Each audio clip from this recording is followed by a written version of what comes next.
Hi, I'm Phil from Driftworks. This is my DW86.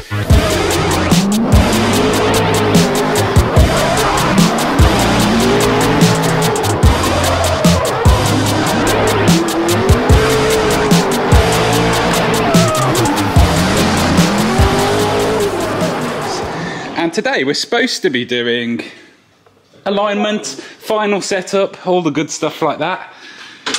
But we just want to show you Craig's happy face. You may also see there's a load of random exhaust bits on the floor that are no longer fitted to the car, because all the work that I've been doing to this amazing rear axle and improving everything so it actually drives nicely, I hope, has meant that the continuation of this point, which is two 3-inch pipes that then go into a cross pipe in the centre here and then separate again into two 3-inch pipes.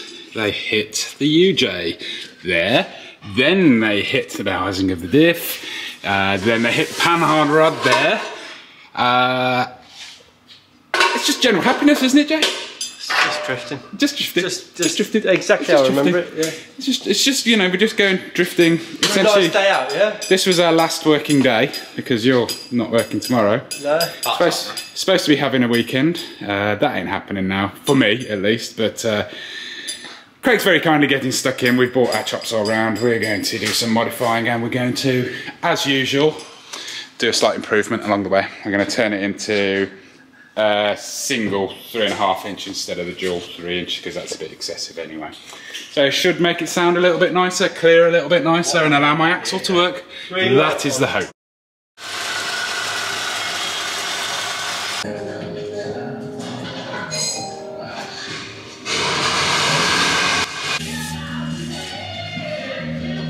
Oh, we're not back virgin. Okay, yeah.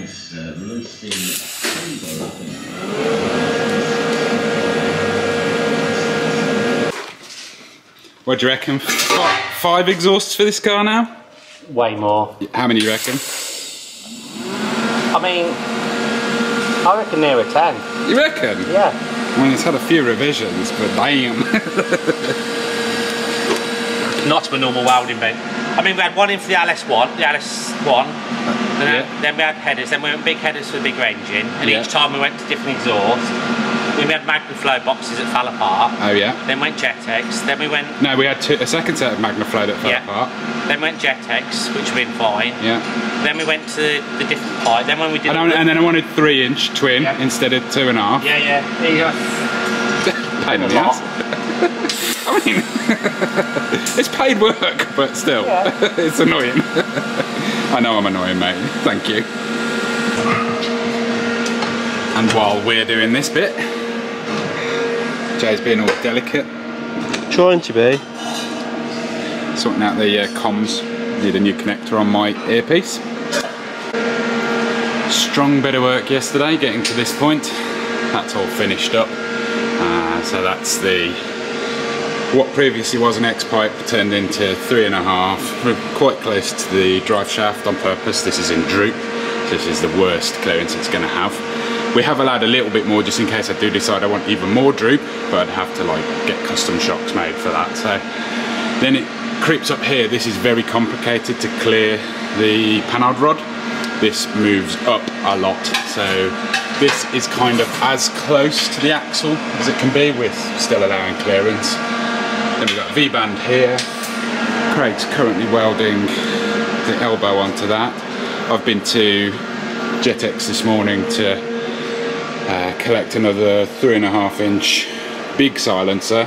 I've just cut these down on the bandsaw, both ends down, because this is going to be our option. We're going to have the small oval as the kind of permanent exhaust, and then a turn down on a V-band on that, and then this is going to be the quiet option, and these do a fantastic job. This is the same thing I just fitted to the 964 Turbo.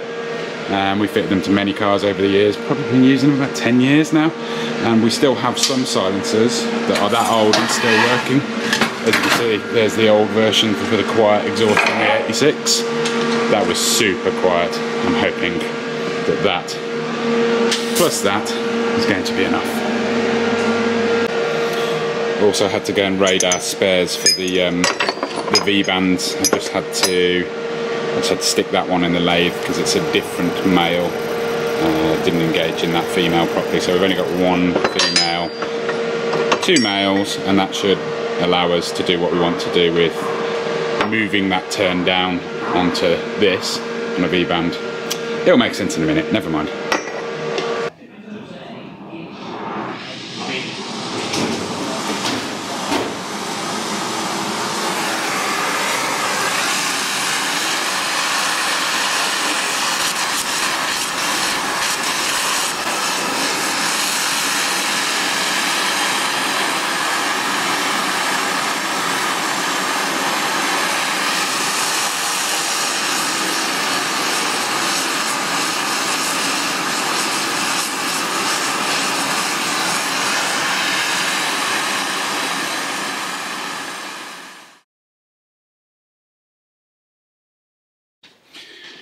Not bad for a little rush job on the exhaust there.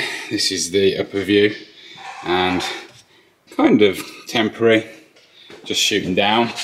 And this is the loud version. I've done a bumper modification here for the quiet version that we have already fitted. It's test fitted. We've made some nice hangers for it. I forgot to film it when it was on, but yeah, it fits really nicely. As an option to just put on if we struggle with the noise limits, that's kind of perfect. And again, it's just got like a crude downturn on the end of it for now. But we've just filled this thing with water, and I think we're going to try running it through the gears now. Yeah, make sure we've got the gearbox and clutch. The clutch is clear, but make sure we've got gears and it works. Go on then, do the honours. I'll listen to our amazing new exhaust, which now being single from midway down the car should sound quite fruity.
Let's go and take a moment. Is that going to put back in it? It's that head back.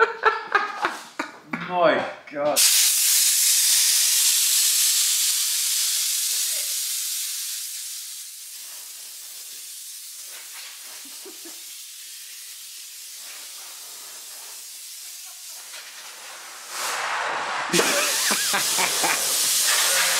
Feel alright. Clutch feels good. Allow yourself a little bit of lunch now, mate. That's oh my bloody ears. It's actually a lot quieter than it was with that one little box. That sounds quite quiet. I know that sounds absolutely insane to say that, but yeah, and the option of having the big silencer on it, I'm pretty confident we'll be okay. I always like going into one analysis. Yeah, it always sounds sharper and nicer. Crisper, doesn't it? Yeah, wicked. Well, we're only 24 hours behind schedule in reality, aren't we? Things could have gone worse. he says. Where's some wood I can touch? Let's go.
Earplugs in.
Sounds good though. Sounds sharp. So that'll probably do it for this episode. I've now got absolutely loads of work left to do on alignment, corner weighting, make sure I know what's going on with the suspension, also refitting panels, doors, bumper, wings, and then just sanity check over everything. Because yeah, it's been a long time and there's lots of work that's been done to this, so I just need to make sure it's safe and everything like that. So yeah, I'll probably do it for this video. Thank you very much for watching. Thanks for subscribing. Thank you for funding the fun by buying stuff from the Driftworks shop, as always. I think we've still got t-shirts of this car. Not forgetting, big thank you to Mr. Taylor. Take a bow for all of the hard work that he's done. I'm just talking about the RX-8. Oh yeah, which, up there. I mean, you do have your engine back for that, and the 86 has taken... Yeah, we're just saying I need to put it back together because it's in the big box. Craig's RX-8 sitting there. Bit of a new engine build. Coming soon to the channel. Make sure you're subscribed. Catch you later.